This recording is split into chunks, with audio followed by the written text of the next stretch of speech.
Hello students, I am Kirti from Computer Science Department, GSI PU College, Mysuru. Today I am going to start with a new chapter, chapter number 7, Introduction to C++. So here we are going to study all the basic concepts of C++, which helps you to write a C++ program. The weightage of this chapter is 9 marks, that is 1 mark 1 question, 3 mark 1 question and 5 mark 1 question. In OOPS, the idea is to unite the data and functions together in a single unit called class. So here everything is in the form of classes and objects. So let's see what is an object.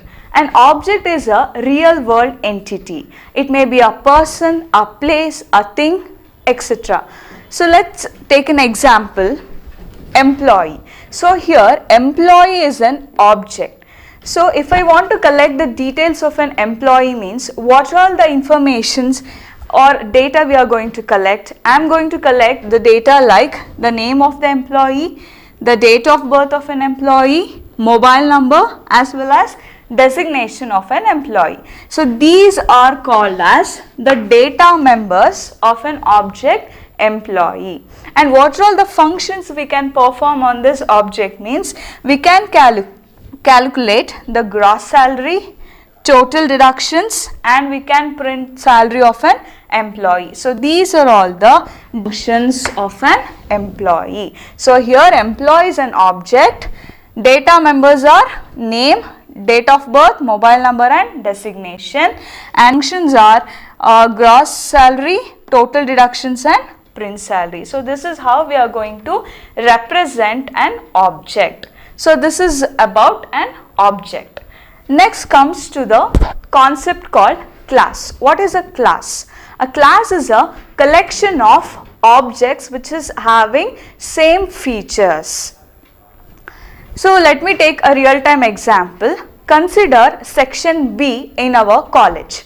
So section B is a EBAC combination where all the 49 students are called as objects. Why they are called as objects means all 49 students have opted the same combination of subjects. Hence section B is called as class and all the 49 students are called as objects. Hope you people have understood the concept of classes and objects. And the next topic is OOPS characteristics. What are the OOPS characteristics? The first one is modularity. What is modularity? When a program is given to solve, so that program is divided into number of smaller sub-problems. So here each sub-problems are further divided into smaller sub-programs and those sub-programs are solved by writing further sub-programs. So those sub-programs are called as modularity. Next is data abstraction. What is data abstraction? Here we are hiding the inner details from the user. For example, buying a car in a showroom. So if you want to buy a car, what are the features we are going to see? We are going to see the features like whether it is a diesel one or petrol one, or it is having an airbag and all. But nobody is going to think about how the car is manufactured or integrated. So all the background details are hidden from the manufacturer. So this is called as data abstraction. Next is encapsulation. What is encapsulation? Encapsulation means here we are going to combine the data and functions into a single unit. Data and functions into a single unit called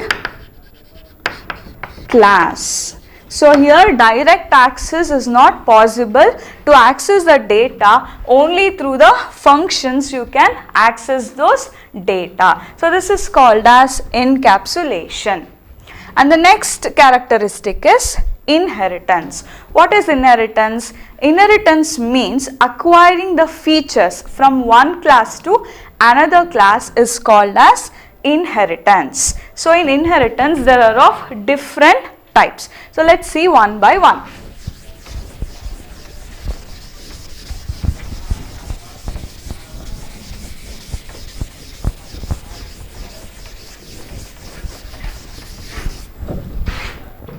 The first type of inheritance is single level inheritance.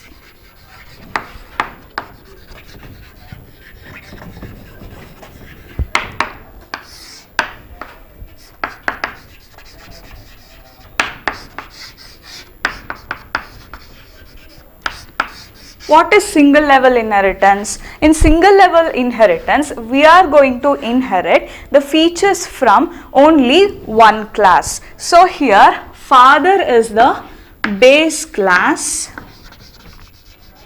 and son is the derived class. So in this example, father and son relationship, here son is inheriting the features from his father, like son is inheriting the features like intelligence or color or height from his father. So hence this type of inheritance is called single level inheritance. Here father is the base class and son is the derived class. And next type of inheritance is multiple inheritance.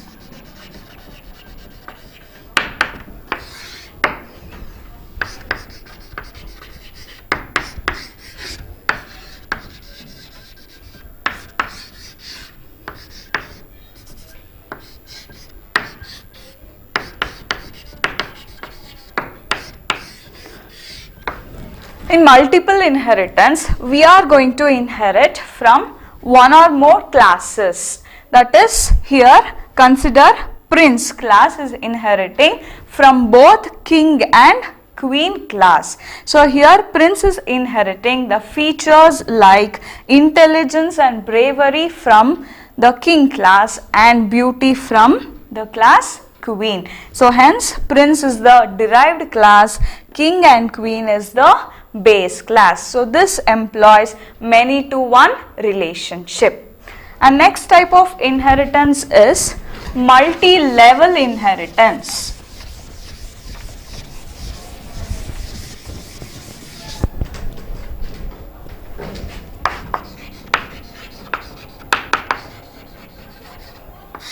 What is multi-level inheritance?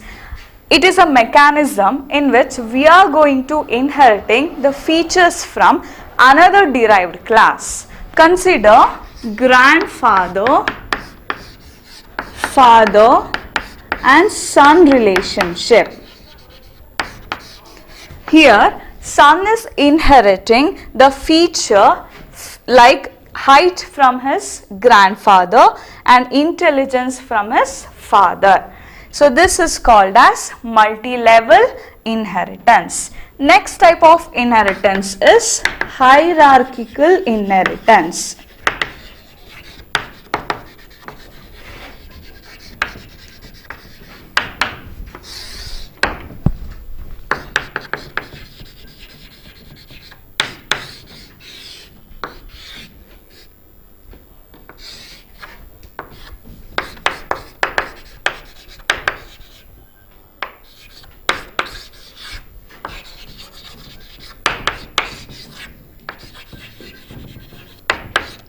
In hierarchical inheritance, we are going to, the base class is inherited by multiple classes. See, in this example, hibiscus, lily and lotus are the derived classes which is deriving the features from the class called flowers. So here flower is the base class and hibiscus, lily and lotus are the derived classes. So this employs one to many relationship. And next type of inheritance is hybrid inheritance.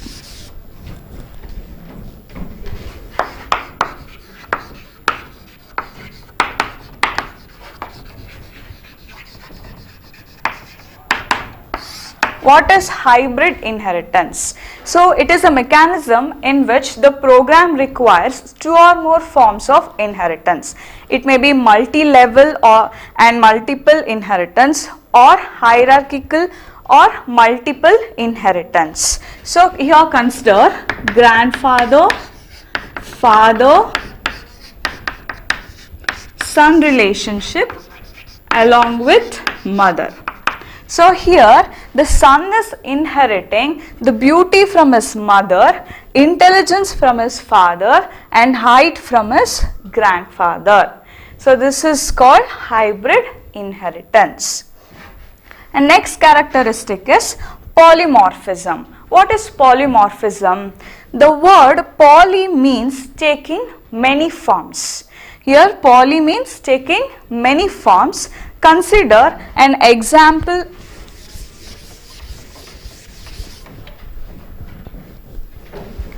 A function named addition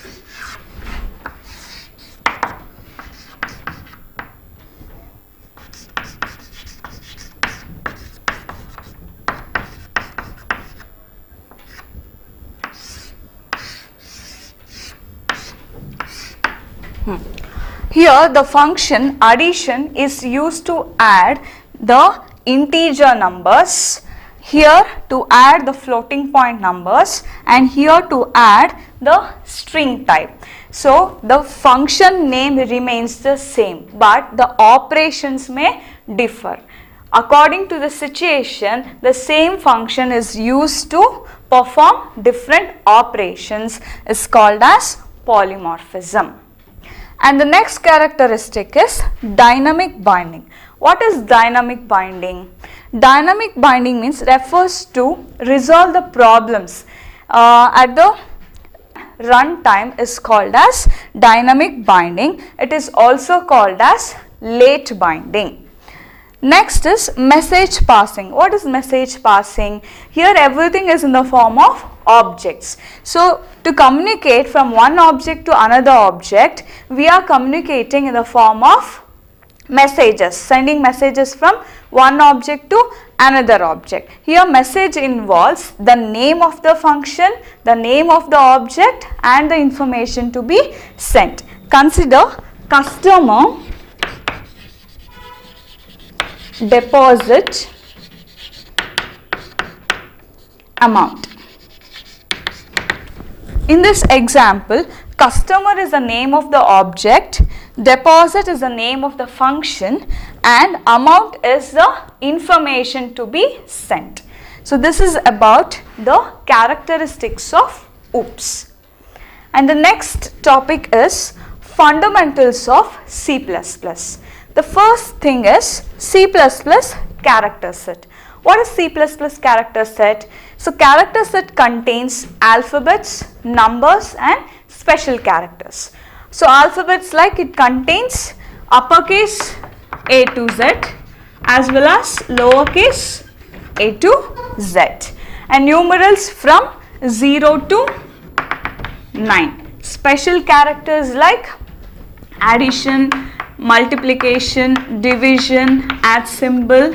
So these are all the special characters. So this is about character set. And next is tokens. What are tokens? Token is the smallest individual unit in a program. So it helps us to construct the definitions, declarations and even the complete program. So these are the some of the types of tokens.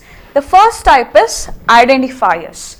What is an identifier? An identifier is a name given to the programming element. It can contain letters, symbols or underscore.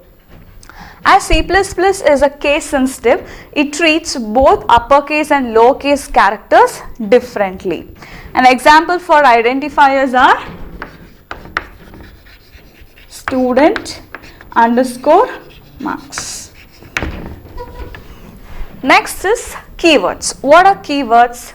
Keyword is a special meaning given to the programming element. It is used only for the specific purpose and it is not used as a normal identifiers. An example for keywords are break, case. So these are the example for keywords. And next is variables. What are variables? Variables means the value does not, the value changes during the execution of the program. The value changes during the execution of the program. So now let's see how to declare a variable.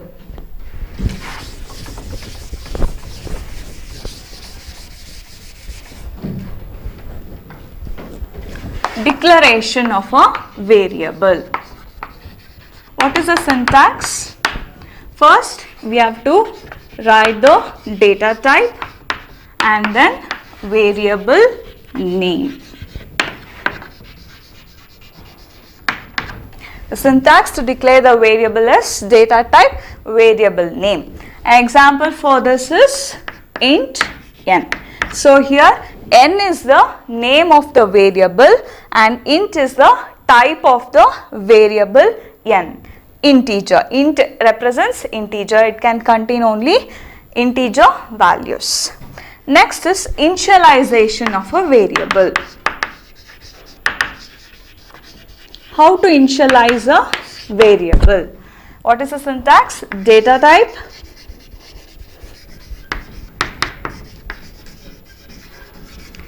variable name is equal to value semicolon. Example for this is int n is equal to 20. So here we are initializing the value 20 to the variable called n, which is of type integer. So this is about variables. And next is punctuators. What are punctuators? Punctuators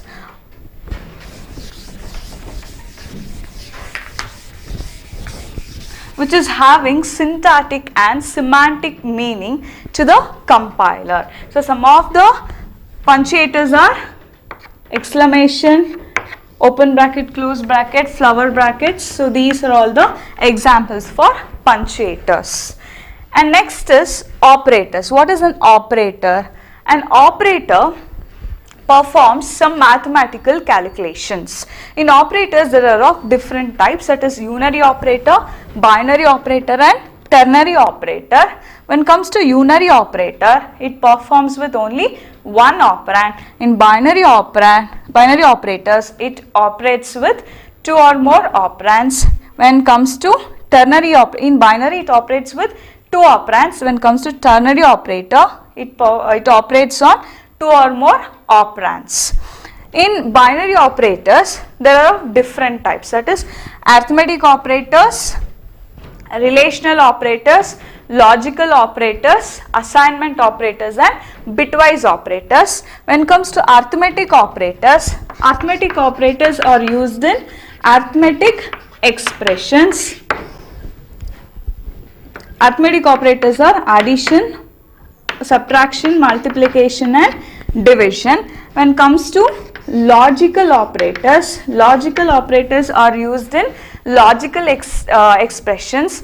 It always gives 0 or 1 as output. 0 represents false and 1 represents true. Next is relational operators. Relational operators are used in relational expressions. It will always give 0 or 1 as output. Next is bitwise operator. In bitwise operator, it operates on bits. So some of the examples for bitwise operators are complement, left shift and right shift operators. Next is assignment operator. Assignment operators are used to assign a value to a variable. So this is about operators and its types. And next is constants. What are constants? Constants represents the value which does not change even during the execution of the program. In constants, there are of different types. Let's see one by one. First type is integer constant, unsigned constant, floating point constant,